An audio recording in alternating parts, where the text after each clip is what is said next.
दोस्तों नमस्कार। आपको कॉफी विद करण के 2 स्टार याद हैं? जी हाँ, मैं बात कर रहा हूँ केएल राहुल की और हार्दिक पांड्या की। इन दोनों के बीच में अब जंग चलने वाली है कप्तानी को लेकर।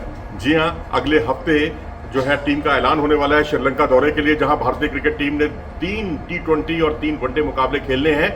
और इस दौरे के लिए महत्वपूर्ण बात यह है कि ना तो रोहित शर्मा आपको दिखाई देंगे, ना आपको विराट कोहली दिखाई देंगे, ना आपको जसप्रीत बुमराह दिखाई देंगे। ये इन 3 खिलाड़ियों को आराम दिया गया है। और दूसरा बड़ा ऐलान जो है टीम का तो होना ही है अगले हफ्ते, लेकिन साथ ही चीफ कोच का ऐलान है वो भी होना है। और गौतम गंभीर अभी अधिकृत तौर पर ऑफिशियली अभी कोच नहीं बने हैं, लेकिन यही है संभावना इस बात की कि वो इस दौरे के लिए भारतीय टीम के कोच होंगे। और दूसरी बड़ी अपडेट जो है वो ये है कि स्पोर्ट्स स्टाफ के लिए भी आवेदन किए जाने हैं, ऐसा जय शाह साहब से ने अपने एक प्रेस कॉन्फ्रेंस में जिक्र भी किया। और अब सवाल ये उठता है कि अब तक की जो परंपरा थी वो यही थी कि जो कोच बनता था नया भारतीय टीम का वही अपना स्पोर्ट्स स्टाफ चुनता था, लेकिन अब CSE की जिम्मेदारी और ज़्यादा बढ़ा दी गई है, यानी क्रिकेट एडवाइजरी कमेटी जो है अब उसकी जिम्मेदारी ज़्यादा बढ़ गई है। लेकिन साथ ही ये भी कहा गया है कि उसमें रिकमेंडेशन जो हैं वो नए कोच की रहेगी और नया कोच जो है वो रिकमेंड करेगा आगे, यानी होना वही है जो पहले होता आया है, बस प्रोसेस थोड़ा सा बढ़ा दिया गया है। तो अब सवाल यहाँ पर यह है कि अब अगले इस दौरे के लिए केएल राहुल टीम की कप्तानी करेंगे या हार्दिक पांड्या टीम की कप्तानी करेंगे। जो पिछला दौरा था भारतीय टीम का, जो पिछली सीरीज थी भारतीय टीम की वनडे क्रिकेट की, वो साउथ अफ्रीका वर्सेस इंडिया थी और उसमें साउथ अफ्रीका के खिलाफ भारतीय टीम की कप्तानी जो है वो की थी केएल राहुल ने। तो केएल राहुल की कप्तानी में भारतीय टीम खेली थी वनडे सीरीज। तो मुमकिन है ऐसा कि अभी तक तो वाइट बॉल क्रिकेट में एक ही कप्तान होता था, चाहे वो T20 हो चाहे वनडे हो, क्योंकि विराट कोहली का मामला भी इसीलिए उलझा था।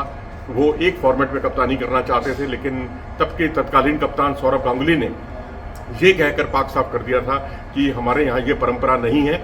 रेड बॉल का अलग जो है कोच हो सकता है, लेकिन ऐसा नहीं हो सकता कि T20 का अलग कोच हो, अलग कप्तान हो और वनडे का एक अलग कप्तान हो। तो ऐसा संभव नहीं है। लेकिन यहाँ मुझे कुछ ऐसा ही लग रहा है कि हार्दिक पांड्या हो सकता है T20 क्रिकेट की कप्तानी संभालें और केएल राहुल संभालें वनडे क्रिकेट की कप्तानी, क्योंकि केएल राहुल T20 के स्कीम ऑफ थिंग्स में आते नहीं है, तो फिर कप्तान होने का उनका सवाल ही नहीं उठता। लेकिन उनका दावा इसलिए मजबूत है क्योंकि वो पिछले दिनों भारतीय टीम की, पिछले सीरीज में भारतीय टीम की कप्तानी वो कर रहे थे साउथ अफ्रीका के खिलाफ। और वो एक ऐसा दौरा था जिसमें भारत ने 2-1 से सीरीज अपने नाम की थी और उसमें जो है साई सुदर्शन ने ओपन किया था ऋतुराज गायकवाड़ के साथ और पहले 2 मैचों में, और आखिरी मैच में रजत पाटीदार जो है ओपनर के तौर पर उतरे थे। और वो टीम जो थी उसमें केएल राहुल, तिलक वर्मा, रिंकू सिंह, अक्षर पटेल, वाशिंगटन सुंदर, अर्शदीप आवेश, कुलदीप यादव, मुकेश कुमार, ये सब के सब खिलाड़ी उतरे थे। और साथ ही श्रेयस अय्यर भी उतरे थे।